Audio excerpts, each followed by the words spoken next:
नहीं, इस प्रकार की कोई योजना इस समय संचालित नहीं है और फील्ड में इस तरह की कई शिकायतें आ रही हैं। कई लोग इसके बारे में जानकारी लेने के लिए आ रहे हैं कि उनसे 500 रुपये या कुछ ऐसे रुपए लेके सिलाई मशीन उपलब्ध कराने का वादा किया जा रहा है, लेकिन ऐसी कोई भी योजना फ़िलहाल समाज कल्याण विभाग द्वारा संचालित नहीं है। तो आप लोगों से भी अपील ये है कि किसी तरह के बहकावे में ना आए और किसी भी योजना के बारे में संबंधित विभाग में जाके भली भांति जांच पड़ताल कर लें, जानकारी प्राप्त कर लें और उसके बाद ही इस योजना के अंतर्गत आवेदन करें।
समाज कल्याण के द्वारा क्या क्या योजना चलाई जा रही है? देखिए, समाज कल्याण विभाग द्वारा विभिन्न प्रकार की कल्याणकारी योजनाओं का संचालन किया जा रहा है, जिसमें से कुछ प्रमुख योजनाओं का एक संक्षिप्त परिचय आपको दे देते हैं। राष्ट्रीय वृद्धावस्था पेंशन योजना, जिसके तहत 60 वर्ष के ऊपर गरीबी रेखा के नीचे रहने वाले हमारे जो वृद्धजन हैं उनके लिए पेंशन की व्यवस्था है। 1000 रुपये प्रति माह के हिसाब से 12,000 रुपये दिए जाते हैं। ये 12,000 रुपये त्रैमासिक किस्तों में जाते हैं, यानी 4 किस्तों में ये उनके खातों में जाते हैं।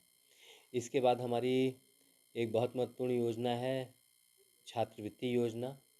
समाज कल्याण विभाग द्वारा सामान्य वर्ग के बच्चों के लिए और अनुसूचित जाति के बच्चों के लिए छात्रवृत्ति की योजनाएं चलाई जाती हैं।